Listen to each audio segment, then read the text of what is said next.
Welcome back to the podcast. My name is Shiloh Bryant. This is my wife. Danny. Here we're all about empowering moms to transform lives and change the world.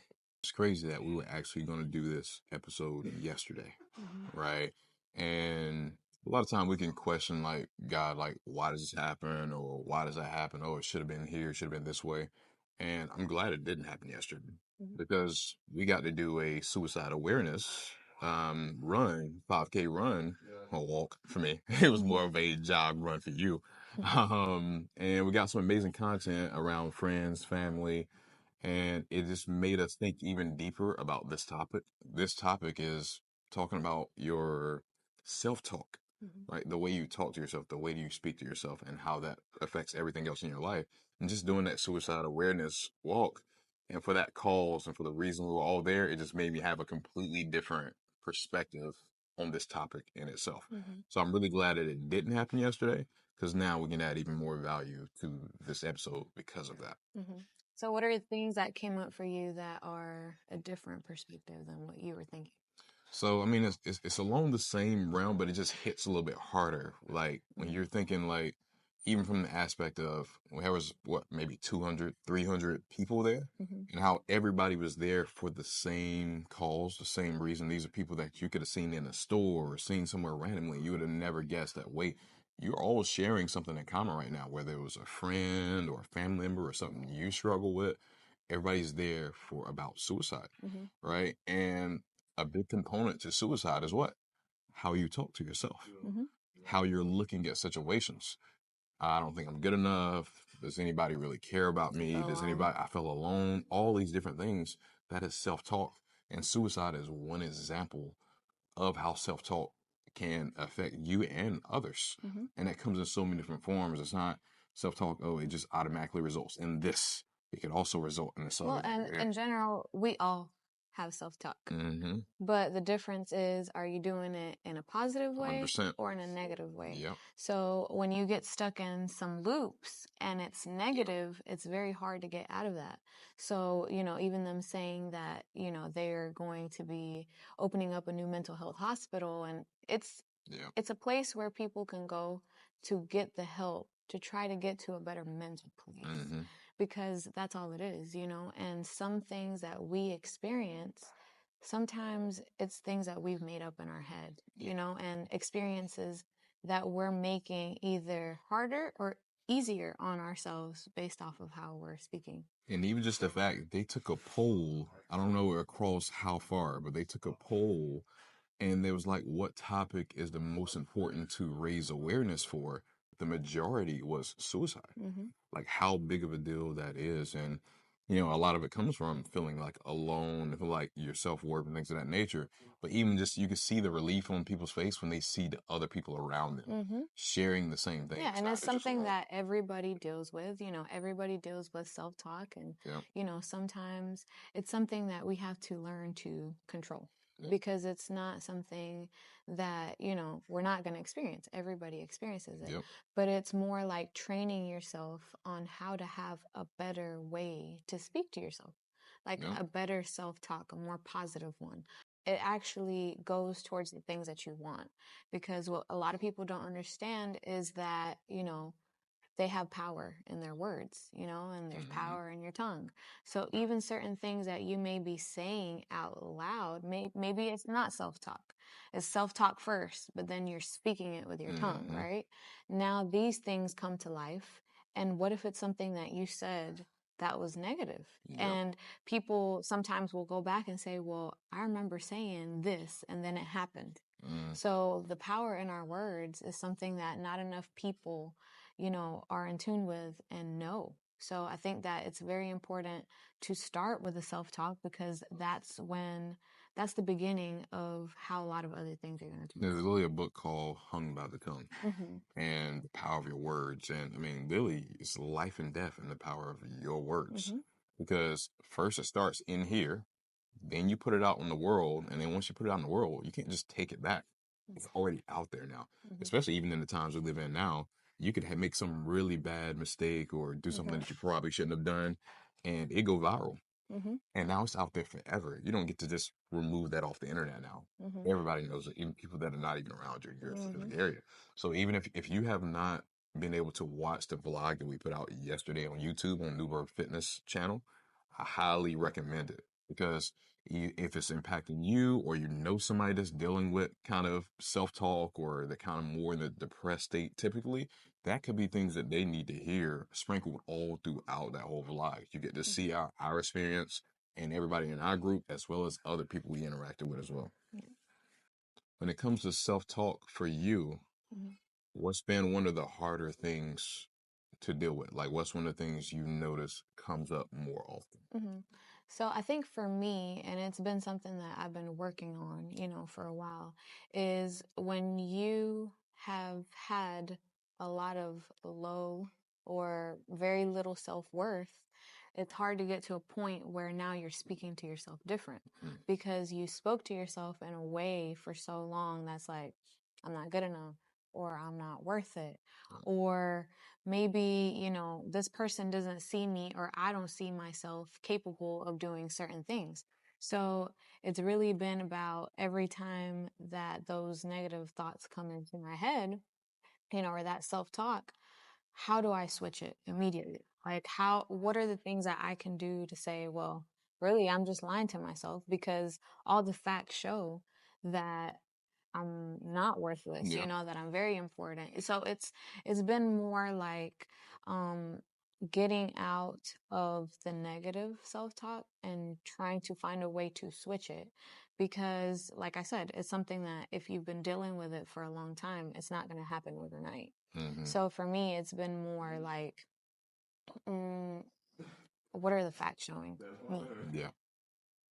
And I feel like that is the differentiating factor, between when you're trying to get to a better place and when you've believed all the lies that you've told yourself about yourself. Yeah.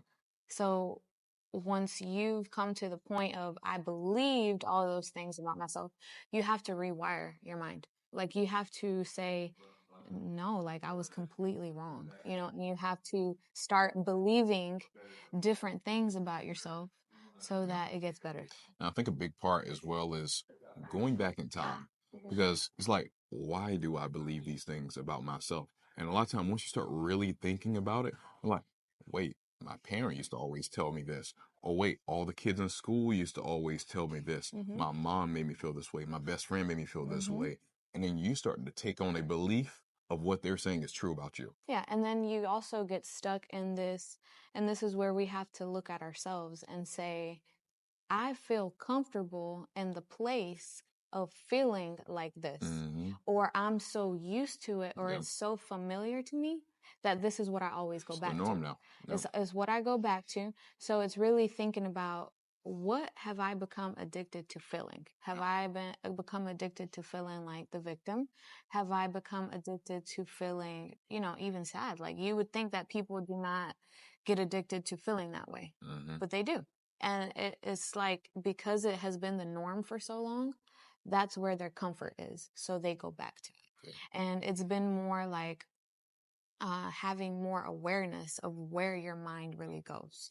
And that's not to say that you're not going to have, negative thoughts, while you're working on it. But for you to be able to identify it and say, no, I'm not letting this thought take me deeper, because it'll start with something small, like a very small, like drop in the bucket. Yeah, like I did that wrong, or I'm just not feeling myself today. Even saying that, or thinking it first and then going to work and saying, I'm not really feeling myself. And then what you find is that the rest of the day, you're not really feeling good. Because you take one situation and it moves into another. So, hey, I was on the way to work and I got a flat tire.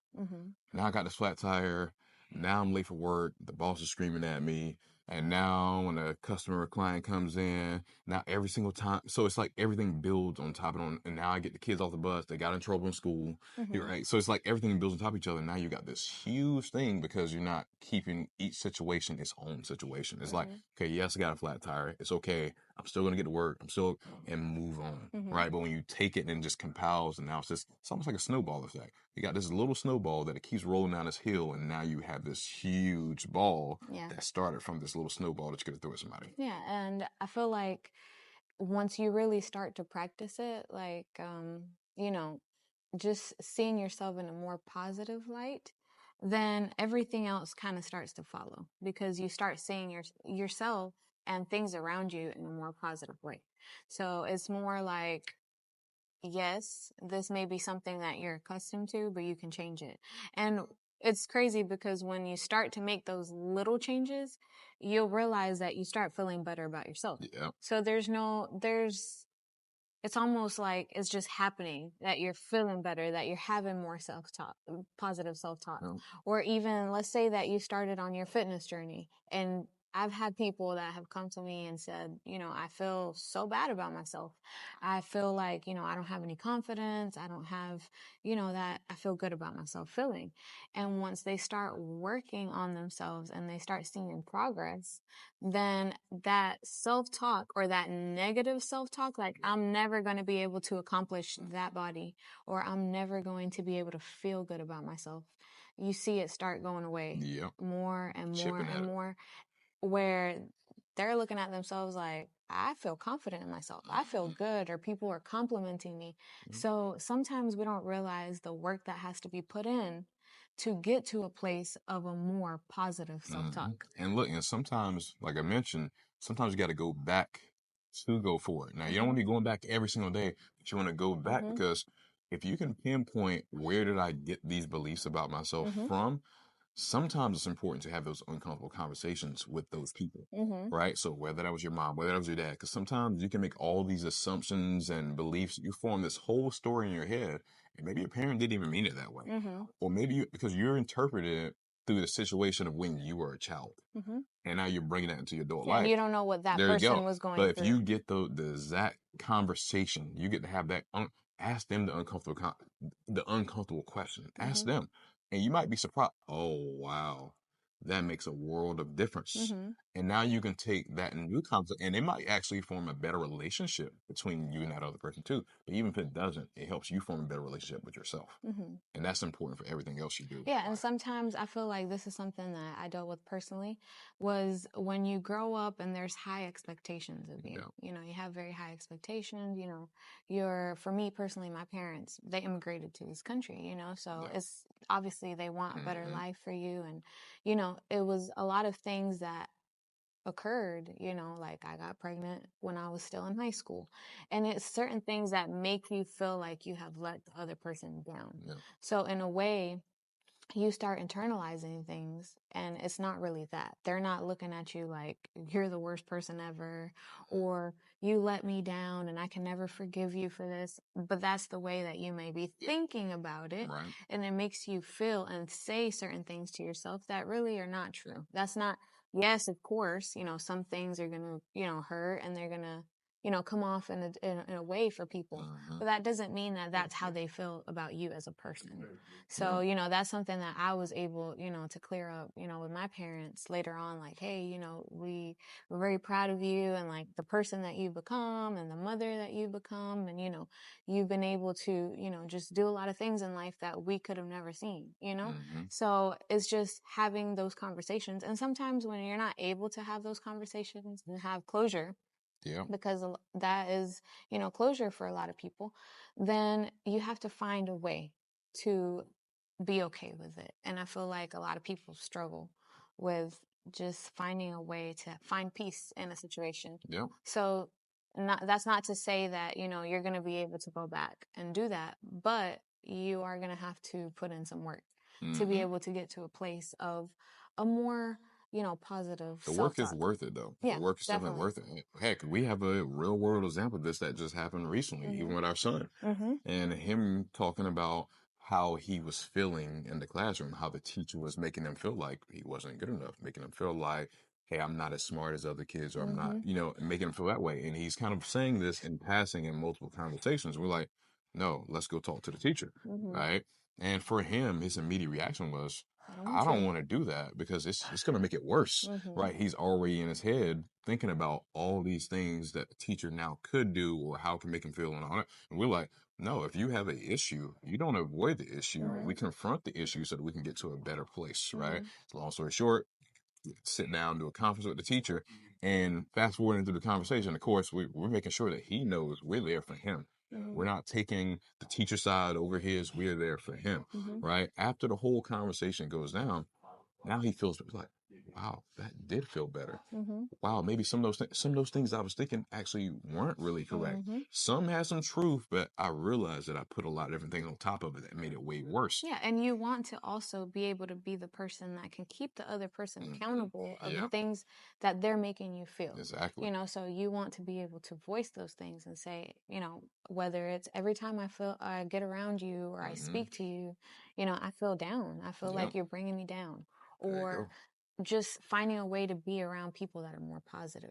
But I really love that he was able to see firsthand the effects of speaking about things and not keep it going in your mind. Yeah, because now you're moving forward on a shaky foundation, right? So everything you do is moving forward on that shaky foundation, which means you can't do anything at your full ability.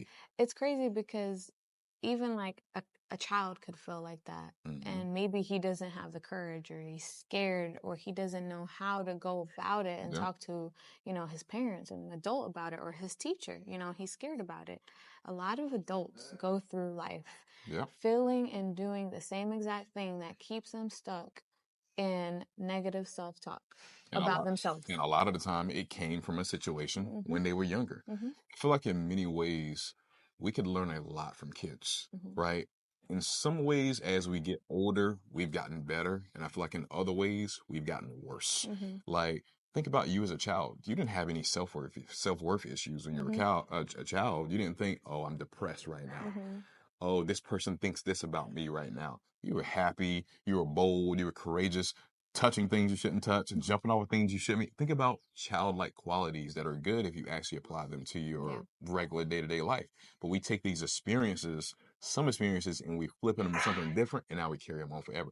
What if you could get back to being like that child in many ways? The child that doesn't feel like anything is off limits. Everything is possible. Because that's where that belief. So you go from this pure child that has all the belief in the world, I can do whatever I want to do, to you now you go through these experiences in life that take you and say, I don't think I can do that. I don't think I can do it. Now you start settling. You start settling for what you think you deserve versus really you came into the world to conquer, to be the best version, to be, I can do anything. And then you ended up settling for, I guess it's my life now. Until you start stepping into your greatness again.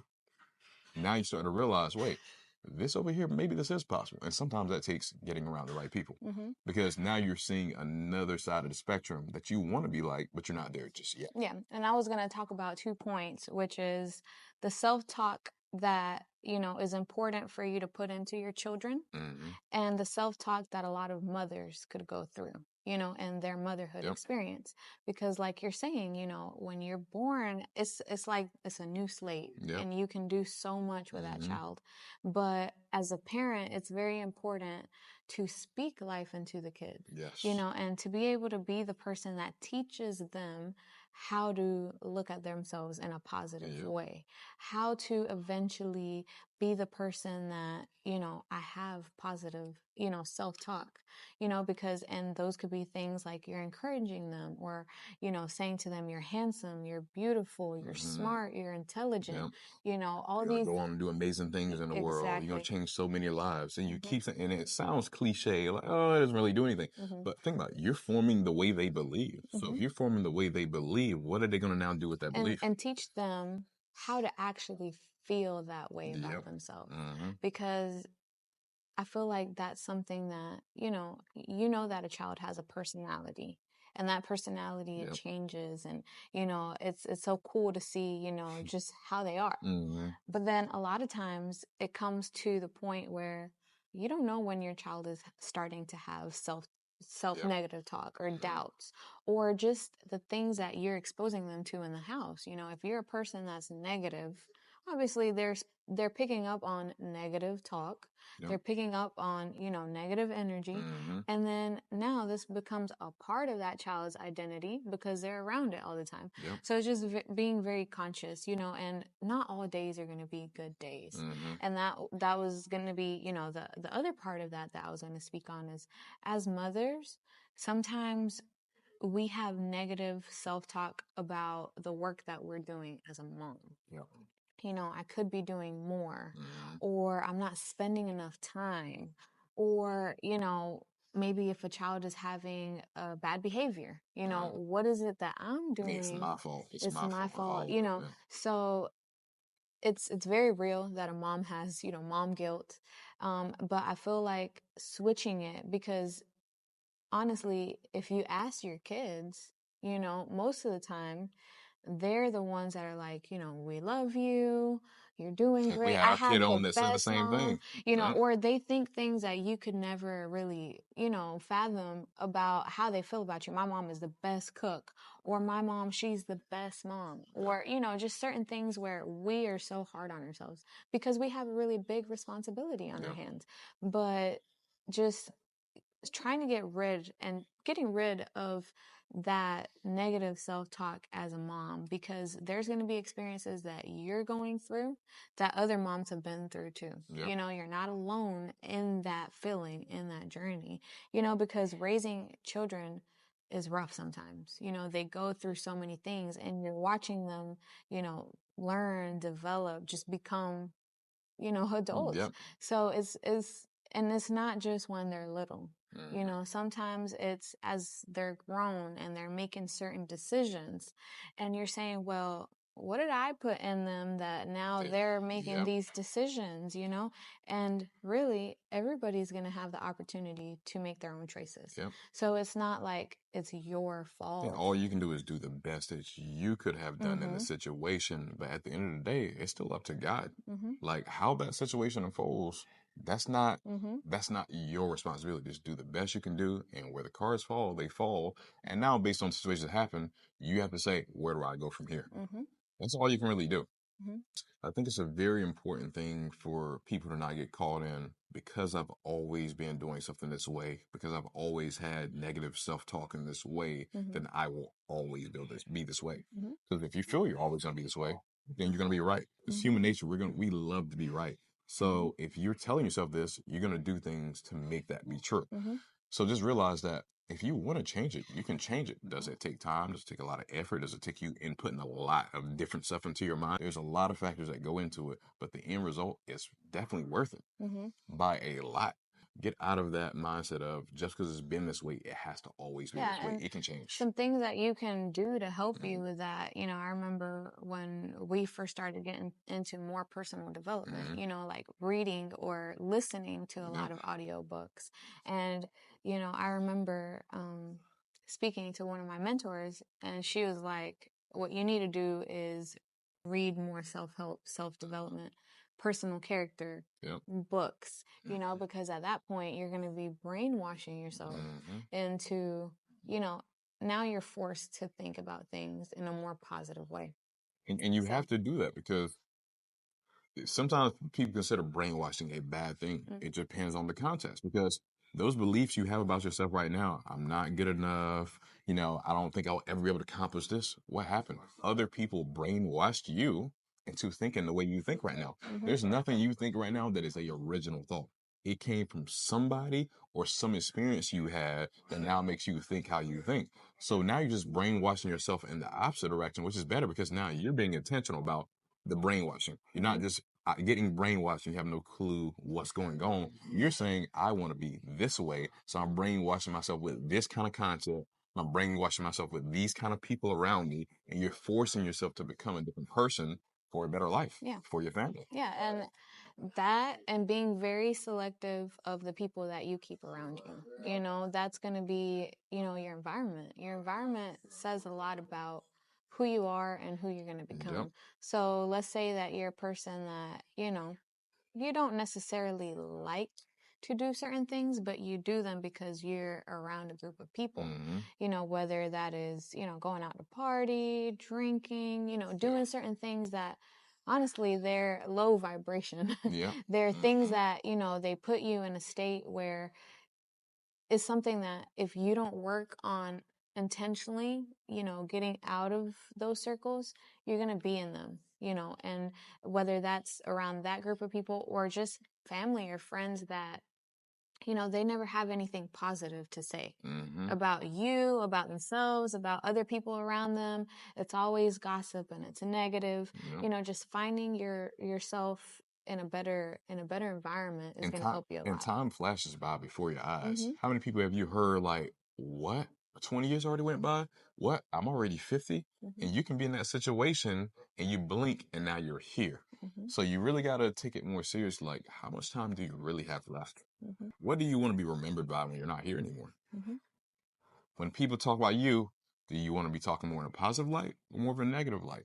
So the things you do now is what people are going to remember you by when you're not here anymore. What kind of impact do you have that lives on past after you're gone? Absolutely. On that note, that's the end of the podcast. Share it with somebody else that needs to hear this. I think this is a very important concept that a lot of people don't talk about that kind of gets breezed over. So share with somebody who needs to hear it, and we'll be back again before you know it. See you next time. See you.